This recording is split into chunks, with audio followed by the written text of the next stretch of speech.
Jimmy Dick's International Eats. So the first thing we're going to do is take 2 of these cloves of garlic and we're going to smash them and peel them.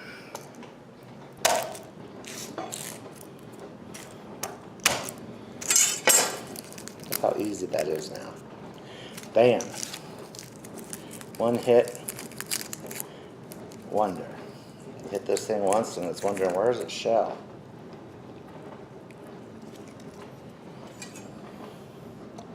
Cut off this end right there. We're just going to chop it up.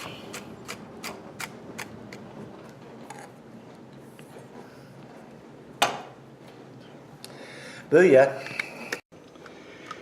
So to our skillet, just a little bit of olive oil. That's probably a teaspoon. We're going to add 1/4 cup of chopped onion and a pinch of salt. Just a wee pinch. So that's been about 2 minutes. Now we're going to add the chopped garlic. You don't do it sooner because you don't want it to burn. And this is only going to go for like 30 seconds. Just enough to permeate the oil and get the flavor going. When you burn garlic, it turns bitter. Tip of the day. A bag of spinach. This is 5 ounces.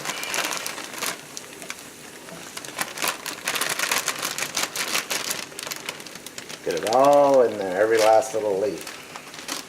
Looks like a bunch, but if you've ever cooked with spinach, you know that in just a few seconds, it's going to be a whole lot of nothing going on in here. I wish you'd look at that. Remember, it was all the way up here.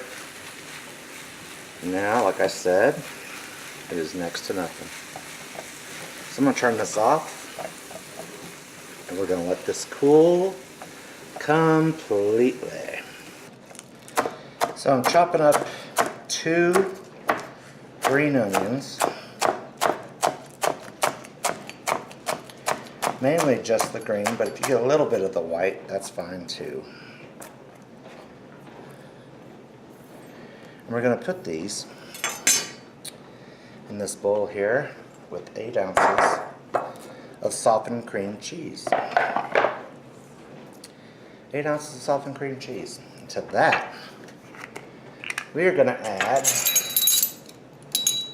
a 1/4 teaspoon of red pepper flakes, because they be good. 1 teaspoon of Italian seasoning. It has everything already in it, so rock on. 15 ounces of ricotta cheese. A 1/2 cup of mozzarella, which is exactly that much. We're going to give it a mix-a-do. The spinach is nice and cooled because we don't want it to melt all the cheeses, do we? No. We want to mix this all together. So you know how they always say taste while you're cooking? I tasted it and I wasn't real happy. It's a little bland. So I'm going to add a 1/2 teaspoon of salt and pepper.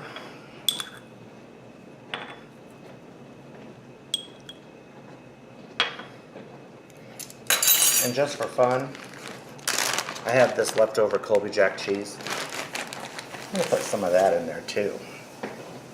Just give it a little extra body. And I'm going to stir it all up, put it back in the fridge.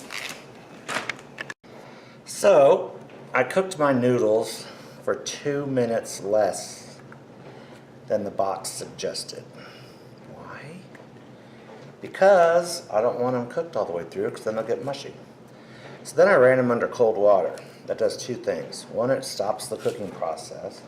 And 2, it makes them cool enough to handle. Now I'm just separating them because if you go too long, they'll stick together, and that's no bueno. I'm going to use just a regular old tablespoon. Just going to put it in there, use your thumb. Done.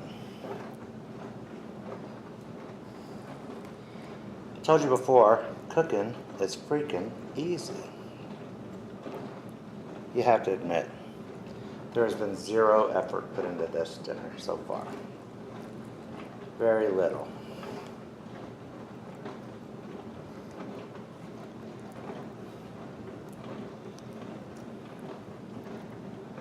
Yum.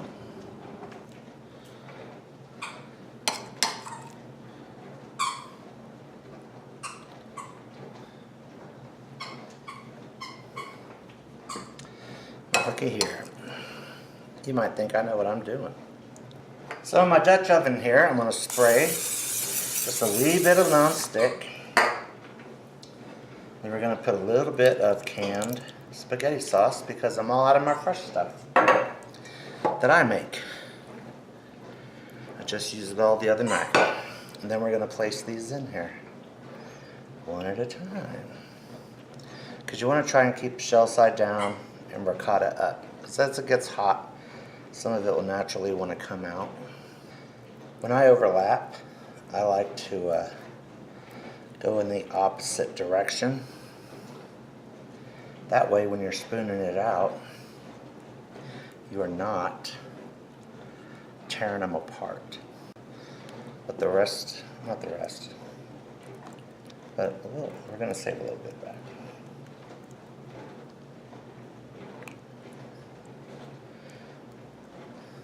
Alright, now you can see that it's not so deep that it's going to be swimming, but it's enough to cover so that it'll bake it all together. Final thing, sprinkle it with some good old-fashioned Parmigiano Reggiano.